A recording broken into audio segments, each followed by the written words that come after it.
Nous allons donc continuer. Donc, c'est la dernière partie concernant les lipides. Donc, nous allons entamer les plasmas halogènes dans un premier temps. Et pour continuer, en fait, les glycérophospholipides, parce que c'est une petite partie qui, si je puis dire, peut faire partie des glycérophospholipides. Cependant, je les ai mis à part, les plasmas halogènes, pour que vous ayez une idée sur le fait que c'est quand même un chapitre à part. Qu'est-ce que c'est que les plasmas halogènes? On les appelle éthers-phospholipides, vous allez savoir pourquoi. Et ils font partie de la famille des phospholipides. Pourquoi phospholipides? Parce qu'il y a un groupement phosphate et en fait, ils peuvent appartenir aux glycérophospholipides. Dans la mesure où l'alcool ici est également du glycérol, mais la différence par rapport aux glycérophospholipides, au niveau desquels le premier carbone du glycérol et le deuxième carbone du glycérol sont des acides gras, ici, le premier carbone n'est pas un acide gras, c'est un alcool gras. Et la liaison s'appelle vinyle-éther, donc c'est pour ça qu'on les appelle éthers phospholipides. Pourquoi phospholipides? Parce qu'il y a un groupement d'acide phosphorique qui est lié au carbone numéro 3 du glycérol. Donc, si on regroupe, alors le deuxième carbone, c'est un acide gras, le troisième, c'est un phosphate, lequel est associé à un alcool, qu'il soit azoté ou non. Alors, les plasmas halogènes les plus abondants dans l'organisme, c'est les plasmas halogènes avec un groupement choline qui sont très très retrouvés au niveau du cœur, et ceux avec un groupement éthanolamine au niveau du cerveau. Un plasma halogène assez intéressant, c'est le PAF-acétaire, c'est le facteur d'agrégation plaquettaire qui appartient également à cette famille, mais là, encore une différence, il y a l'alcool gras en première position, mais le deuxième carbone ne contient pas un acide gras, mais c'est de l'acide acétique.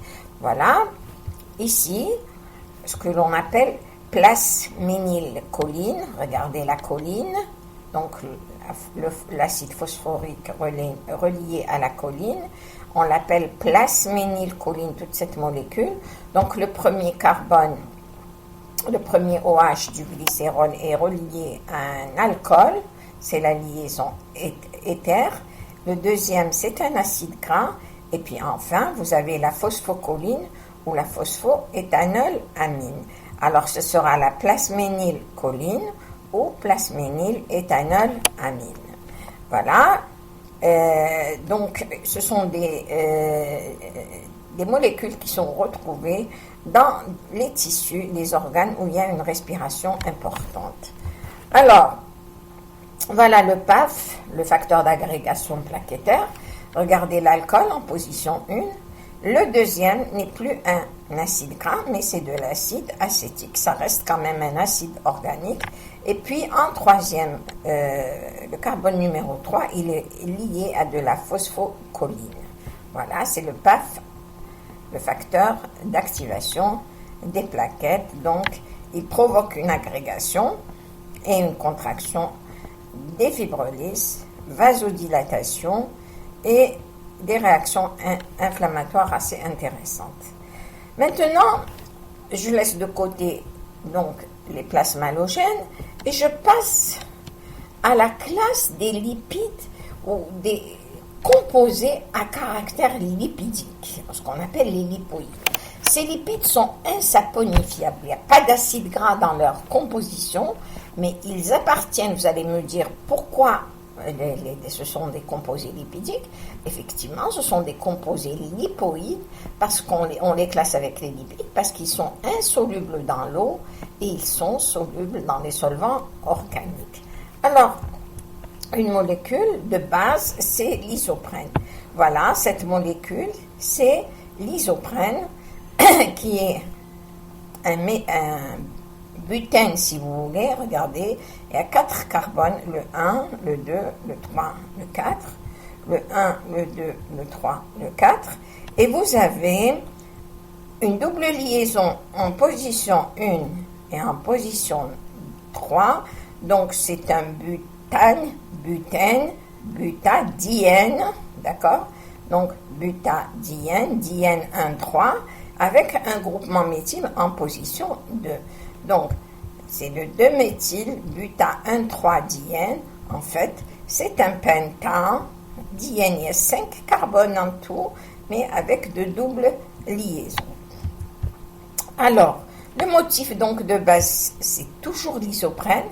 Et une molécule d'isoprène, C5H8, va former une polymérisation de cette molécule N pour donner ce que l'on appelle les terpènes. Alors voilà l'isoprène. Donc vous voyez le 1,3-diène, butadiène avec un radical méthyle. Et puis va se faire la polymérisation. Cette polymérisation se fait tête à queue ou tête à tête. Alors tête à queue, c'est ça, c'est une condensation 4,1. Et le schéma obtenu à la fin, c'est celui-là, donc avec des radicaux méthyl en haut. Et vous avez le tête à tête où vous avez un radical méthyle en haut et un en bas. C'est le tête à tête condensation 4, 4, 4, 4. Donc vous allez me dire comment on va faire ça, on va coller. Non, ce sont des réactions enzymatiques qui vont se dérouler dans l'organisme. Il y a toute une série d'enzymes qui vont intervenir, mais le résultat final, c'est celui-là pour la condensation 4,1 et le résultat final pour la condensation 4,4, c'est celui-là.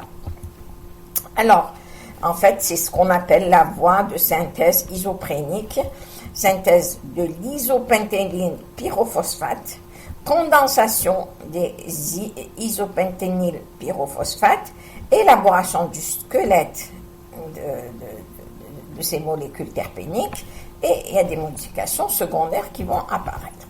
Donc, voilà l'isomérisation. Isopentényl pyrophosphate, donc on parle de l'isoprène, on va lui relier un pyrophosphate. Pyrophosphate, c'est toujours cette molécule.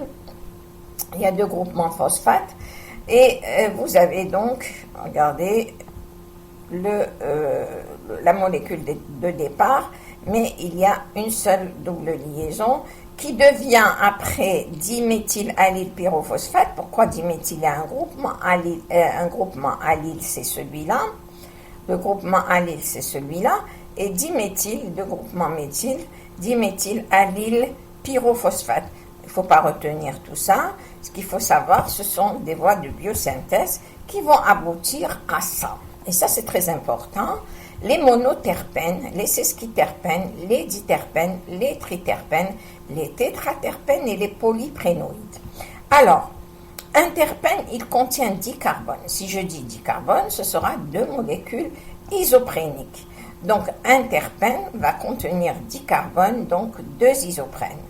Évidemment, 2 terpènes, 10 terpènes, il y aura 20. Alors, 1,5, ça donne sesquiterpène, donc il y a 10 carbones, 15 carbones, donc il y aura 3 molécules d'isoprène. Ici, les triterpènes, mais il y a un terpène et demi. Ici, 3 terpènes, c'est les triterpènes, tétraterpènes et les polyprénoïdes, ils sont nombreux. Alors, la formation du squelette, regardez, les sesquiterpènes, vous avez sesquiterpène C30, donc regardez ce que j'ai écrit. Sesquiterpène, c'est 15 carbones, et quand je mets 2 fois, il y a une polymérisation. Alors, voilà, regardez, le squalène, il a 2 sesquiterpènes, c'est une condensation type tête à tête, donc voilà, sesquiterpène, sesquiterpène, voilà, ça vous donne ça. Rappelez-vous ce que je vous avais dit ici, voilà, qu'il y avait tête à tête et tête à queue, voilà, tête à tête, tête à tête et tête à queue.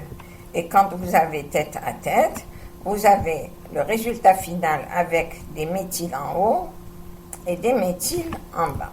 Voilà. Regardez, les sesquiterpènes. Voilà, un sesquiterpène, et vous avez condensation tête à tête et vous avez donc la moitié d'un côté et l'autre moitié avec des méthyles en bas.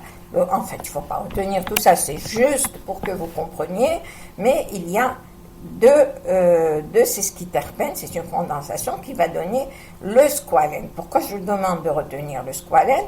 C'est une molécule qui est importante dans la synthèse du cholestérol, parce que le cholestérol fait partie des squalènes.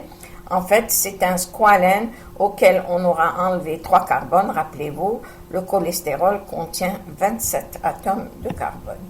Alors, les terpènes, d'une manière générale, sont nombreux. Vous avez les monoterpènes, les sesquiterpènes, les diterpènes. Un monoterpène, si vous voulez 2 isoprènes, c'est C10, c'est le géranyl diphosphate. Alors, géranyl diphosphate. Ce géranyl se retrouve au niveau des essences végétales de certaines plantes, telles que le géranium. Donc, il y a une odeur qui se dégage et l'odeur, elle est due justement à ce monoterpène. Les monoterpènes sont très souvent retrouvés au niveau des plantes, comme le menthol aussi, le limonène au niveau du citron. Ce sont des terpènes, des monoterpènes d'une manière générale.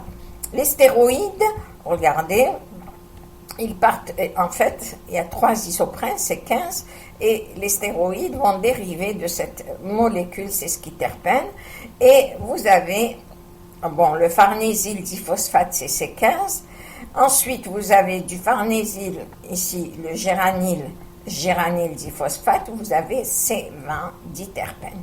Donc, c'est juste pour que vous sachiez qu'il y a des monoterpènes, des sesquiterpènes, des diterpènes. Les diterpènes, il y a 20 carbones, et c'est les caroténoïdes. Ensuite, donc monoterpènes, sesquiterpènes, diterpènes, il y a les dimérisations qui vous donnent les triterpènes, il y a les dimérisations qui vous donnent les tétraterpènes, c'est 40. Donc, tout ça est à comprendre uniquement. C'est les dimérisations. Alors, parmi ces molécules terpéniques, il y a la vitamine A, la vitamine E, la vitamine K, le coenzyme Q10, j'ai oublié le 10, et le squalène précurseur du cholestérol. Alors, les propriétés biologiques sont nombreuses, biologiques ou pas d'ailleurs, odoriférantes, donc il y a une odeur, et il y a un rôle antiseptique, anti-inflammatoire, fongicide. Fongicide, ça veut dire qui tue les champignons, anti-infectieux d'une manière générale, et sont utilisés en phytothérapie, c'est-à-dire le traitement par les plantes.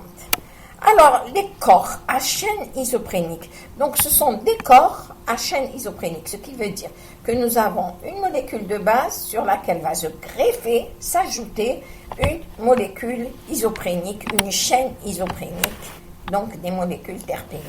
La vitamine E, le tocophérol. Alors, la chaîne isoprénique, vous la voyez, elle est là. Ça, c'est la chaîne isoprénique. Donc, c'est une chaîne latérale à 16 carbones. Et il y a des groupements méthyl, d'accord, qui définissent donc ces molécules, cette chaîne isoprénique. Donc, c'est une chaîne isoprénique à laquelle se greffe donc ce groupement qui s'appelle l'hydroxychromane. La vitamine E possède donc un noyau qui s'appelle hydroxychromane, et ensuite vous avez les groupements isopréniques ici qui vont se coller. C'est une chaîne saturée sur laquelle donc se greffent donc ces molécules isopréniques qui se greffent sur le noyau hydroxychromane. Alors, cette vitamine VE est appelée tocophérol ou alpha-tocophérol. Elle joue un rôle important en tant qu'antioxydant. Rappelez-vous, quand on a fait l'oxydation des acides gras, nous avons parlé de l'oxydation au niveau des doubles liaisons. La vitamine E va intervenir en empêchant cette oxydation des acides gras insaturés. Donc, on ne va pas permettre la formation des peroxydes au niveau des acides gras. Alors, la vitamine K, c'est le même principe. C'est que nous avons un noyau, et sur ce noyau, en fait, le noyau s'appelle naphthoquinone. Il dérive du naphtalène et de la paraquinone et on obtient cette molécule naphthoquinone. Sur cette naphthoquinone va se greffer, va s'ajouter des radicaux isopréniques, donc des terpènes.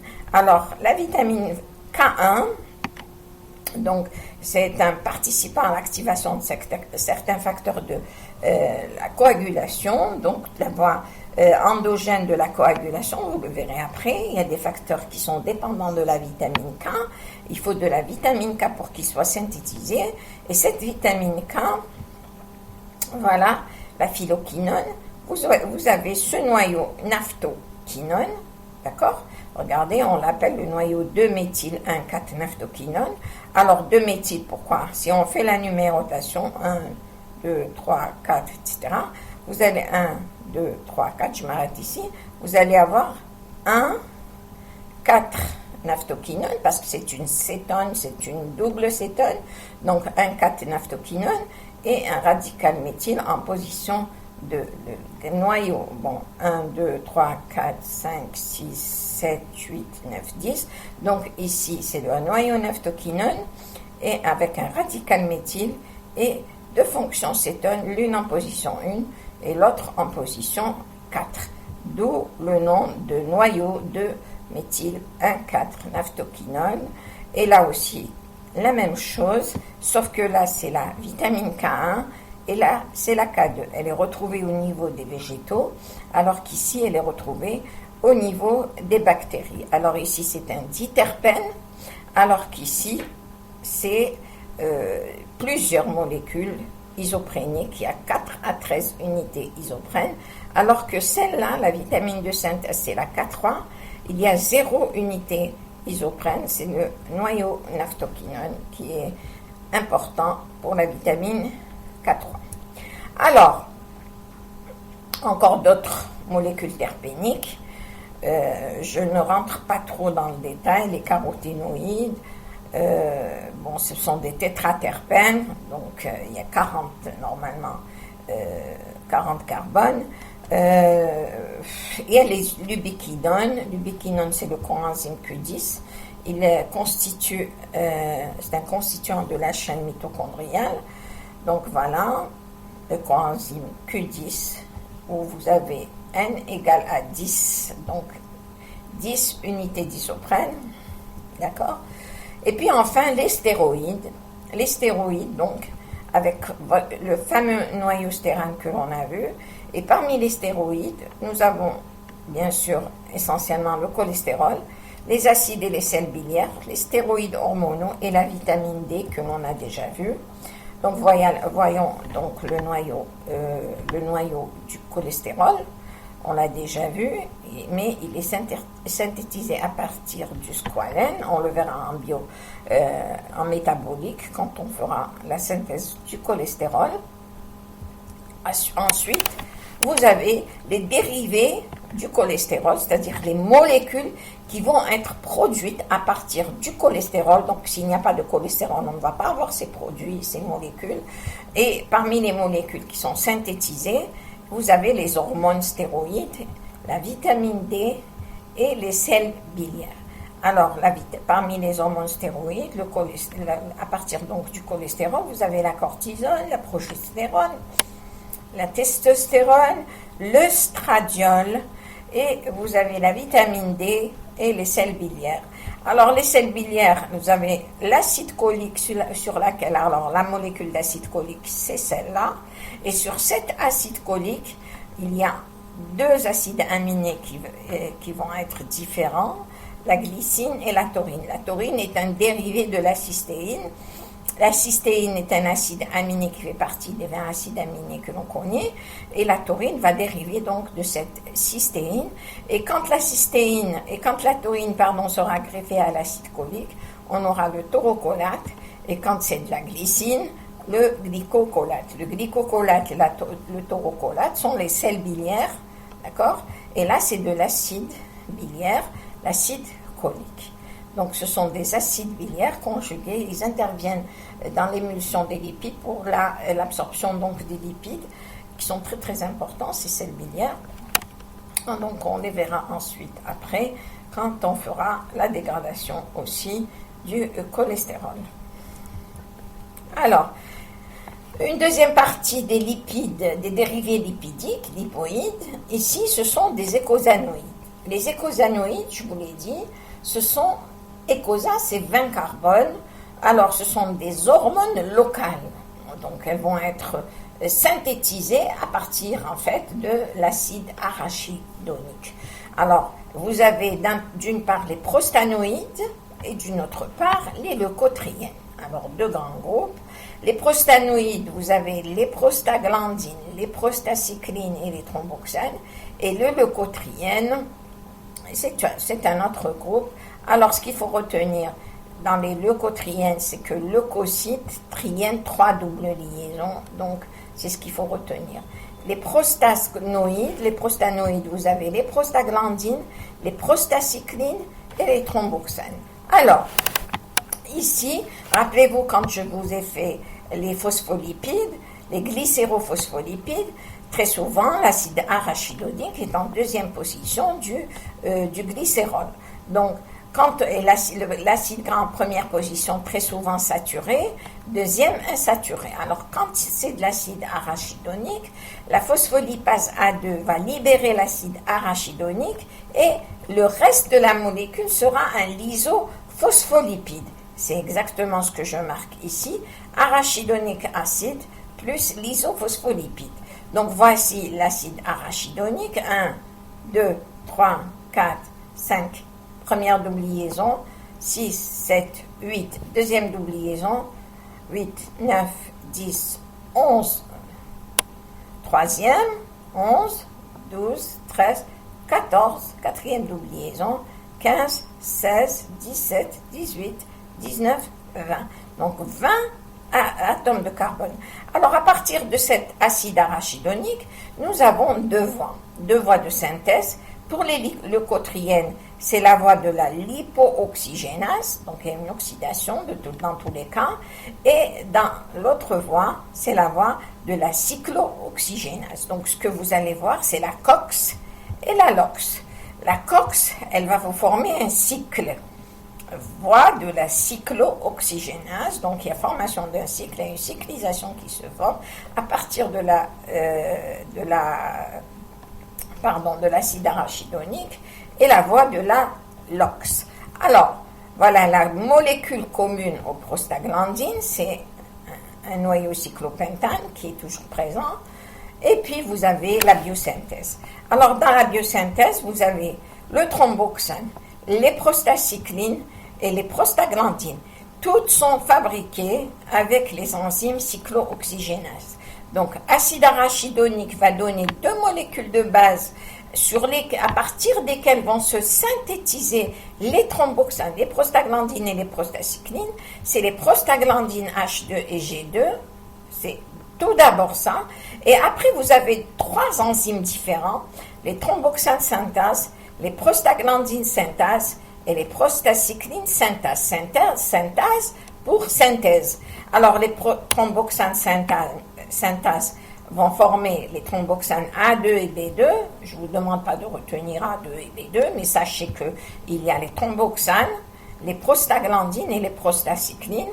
Et dans tous les cas, vous avez des enzymes, thromboxane synthase, prostaglandine synthase, prostacycline synthase. Donc, la COX, la cyclooxygénase, donc, qui va former trois grandes molécules. Après la cyclooxygénase, je vous l'ai mis, donc, l'acide arachidonique qui va vous donner PGG2 et PGH2, ces molécules de base. Il faut savoir, je vous ai fait ce schéma par rapport à l'aspirine, qui est un inhibiteur de la cyclooxygénase. L'aspirine agit contre l'enzyme cyclooxygénase. Et en agissant contre l'enzyme cyclooxygénase, elle va empêcher la formation de ces molécules de prostaglandine G2 et H2 qui sont la base de la synthèse des prostaglandines, prostacyclines et thromboxane.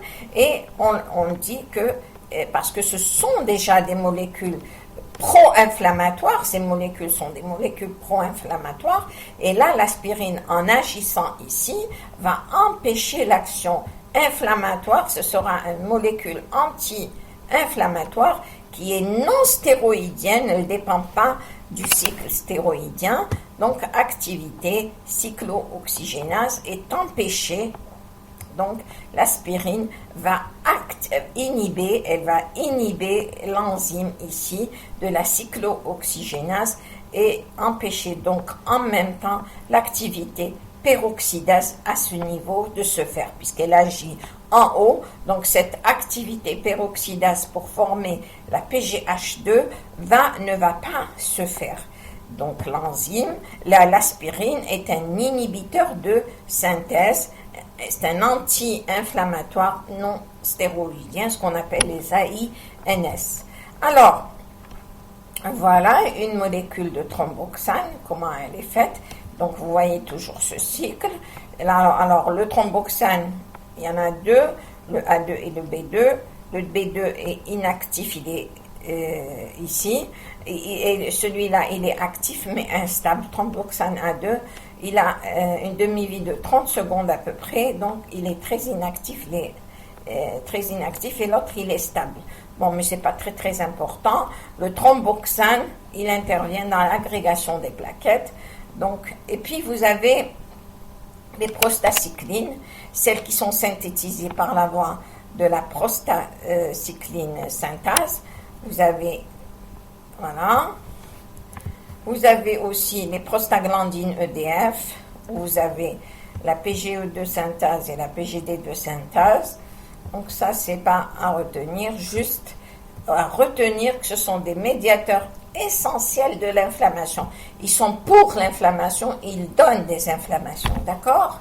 Et ce sont aussi des utérostimulants, ils déclenchent le travail au moment de l'accouchement, d'accord? Donc c'est des effets quand même assez intéressants. Hein? Ils interviennent dans l'agrégation comme le thromboxane. Et le plus important, c'est la voie, c'est ce que l'on appelle la pro-inflammation. Ensuite, on a dit, ça c'était les COX. Maintenant, les LOX, bon, tout ce qui est en haut, c'est les COX. Tout ce qui va être en bas, c'est les LOX, la lipooxygénase. Alors, l'acide arachidonique, par la voie de la lipooxygénase, donne deux grands groupes. L'anandamine et les leucotriènes. Alors, l'anandamine, je vous le dis tout de suite, elle n'est pas très intéressante parce que de toute manière, c'est un dérivé de la marijuana. C'est une drogue qui est utilisée pour endormir les gens, pour donner une sensation d'euphorie, de bien-être, etc. Mais les leucotriènes sont des molécules assez intéressantes. Voilà. Ils sont nommés ainsi parce qu'ils ont été découverts au niveau des globules blancs, leucocytes. Et ils ont tous trois doubles liaisons triènes, delta 7, 8, 9, 10, 11, 12. Alors voilà, 7, 8, 9, 10, 11, 12, triènes, d'accord? Et vous avez donc l'acide arachidonique qui vous donne les leucotriènes. Les leucotriènes B4, les leucotriènes C4, D4, E4. Ici, on les retrouve au niveau des monocytes et des neutrophiles. C'est une catégorie de globules blancs. Les éosinophiles et les mastocytes aussi, une catégorie de globules blancs. Ceux-là ont un effet chimiotactique extrêmement important. Chimiotactique, on le verra par la suite. Et là, ce sont des bronchoconstricteurs assez intéressants aussi sur le plan biologique. Alors, voilà, l'anandamine, je sais même pas la peine de retenir, mais il dérive de l'acide arachidonique, voilà, l'anandamide, c'est un analgésique qui donne de l'euphorie, de la détente, difficulté à penser, à mémoriser, c'est-à-dire qu'en fin de compte, on n'arrive plus à réfléchir correctement, il y a juste une euphorie. C'est un produit actif du cannabis ou de la marijuana. Alors, la dernière partie des lipides que l'on va voir, ce sont ces lipoprotéines, ces grandes macromolécules qui ont été donc qui sont utilisés pour le transport des lipides. Je vous avais dit que les lipides étaient difficilement transportables à cause de leur insolubilité dans le plasma. Donc, l'artifice que l'on utilise pour les faire transporter, ce sont des protéines. Donc, dans le plasma, il y a une association de lipides, donc non polaires, et des lipides amphiphiles à des protéines. C'est ce que l'on appelle le complexe lipoprotéine. Alors, il y a 4 grands groupes de lipoprotéines qui ont été identifiés. Nous avons dans l'ordre de leur densité, d'accord, les chylomicrons, les VLDL, les LDL et les HDL. Les chylomicrons, ils dérivent de l'absorption intestinale essentiellement des triglycérides, triacylglycérol. Les VLDL, very low density, lipoprotéines, de très faible densité. Nous allons de la plus petite densité jusqu'à la plus grande densité. Alors, les LDL représentent les low density lipoprotéines. Elles ont une faible densité, c'est l'étape finale du catabolisme des VLDL. Et enfin, les HDL, une haute densité, high density lipoproteins, les lipoprotéines de haute densité et qui sont impliquées dans le transport du cholestérol et dans le métabolisme des VLDL et des chylomicrons. Alors, comment on les a classés ainsi? Et c'est essentiellement à partir de l'ultracentrifugation de flottation. C'est-à-dire que c'est une centrifugation qui s'est faite très fortement et on a identifié 5 grands groupes de densité croissante. Donc, on va de la plus petite densité jusqu'à la plus grande densité. Les chylomicrons, les VLDL, les IDL. Alors, les IDL, je ne les ai pas cités, ce sont des intermédiaires entre les VLDL et les LDL, et enfin les HDL. Le deuxième critère aussi de classification, mais qui n'est pas très utilisé, mais il faut le connaître, c'est la mobilité électrophorétique, c'est-à-dire qu'on doit savoir au niveau de l'électrophorèse des lipoprotéines où se situe la bande des bêta, où se situe la bande des VLDL, où se situe les LDL, où se situent les HDL, parce qu'à l'électrophorèse, quand on fait l'électrophorèse, on peut identifier le manque, par exemple, d'un groupement. Les bêta-lipoprotéines peuvent être absentes. Les bêta-lipoprotéines, à quoi elles correspondent? Donc, on peut voir sur le plan clinique qu'est-ce qui peut intervenir pour une pathologie quelconque. Alors, voilà sur le plan macromoléculaire ce qu'il y a. Vous avez ici l'intérieur de cette grosse boule. Alors, à l'intérieur, vous allez avoir ce qui est caché, c'est les lipides qui ne sont pas en contact avec le plasma, donc vraiment très hydrophobe. C'est le cholestérol estérifié, bien sûr, les triglycérides aussi, les lipides insaponifiables, ils vont être à l'intérieur, et tout ce qui est à l'extérieur, ce sont en général les molécules amphiphiles, par exemple le cholestérol libre avec son groupement OH libre qui peut être au contact avec de l'eau. Les phospholipides, vous avez des groupements phosphocholine, étalonamyle, donc toute cette partie qui est polaire. Les protéines, enfin les protéines, la polypoprotéine, donc ça ce sont des parties protéiniques qui sont au contact et elles ont un rôle, c'est le transport de ces lipides, donc ces lipides qui vont se trouver à l'intérieur et en surface de ces macromolécules. Alors voilà l'ultracentrifugation.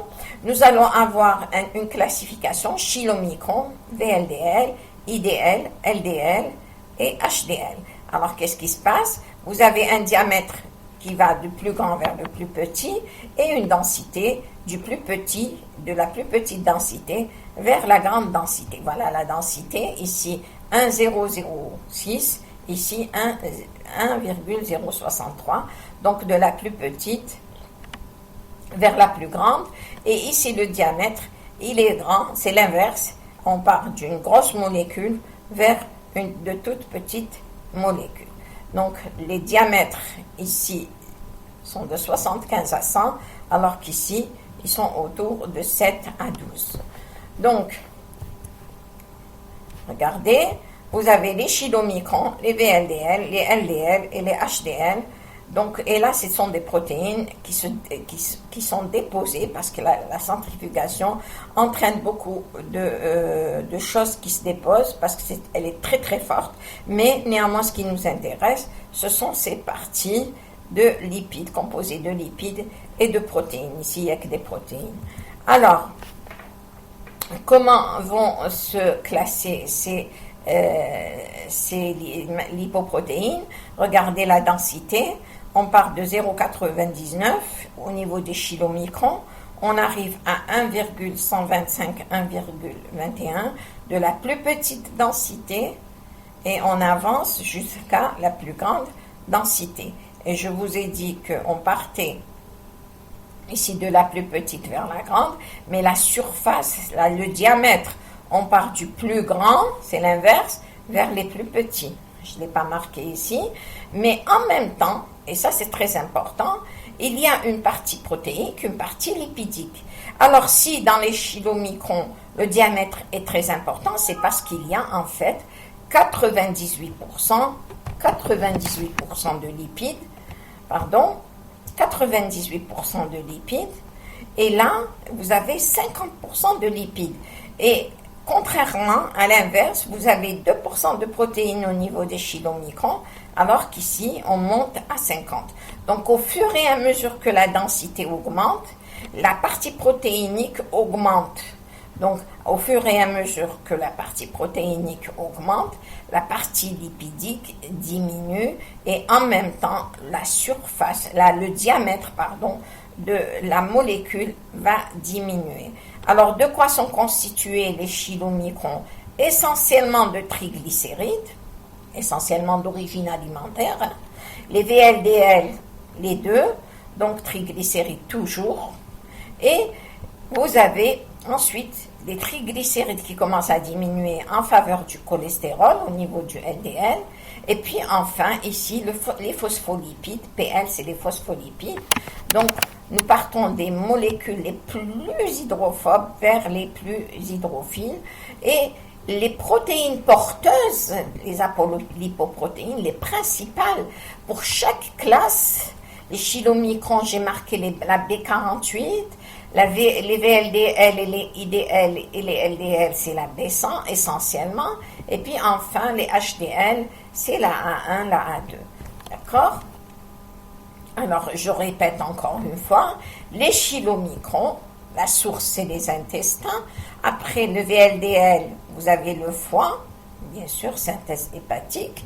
Et vous voyez les densités qui augmentent et les diamètres qui diminuent et les composés qui changent, TAG, triacylglycérol, et puis en faveur des phospholipides au niveau des HDL, il y a du cholestérol, et ici des phospholipides aussi. Donc le cholestérol commence à apparaître au niveau des LDL.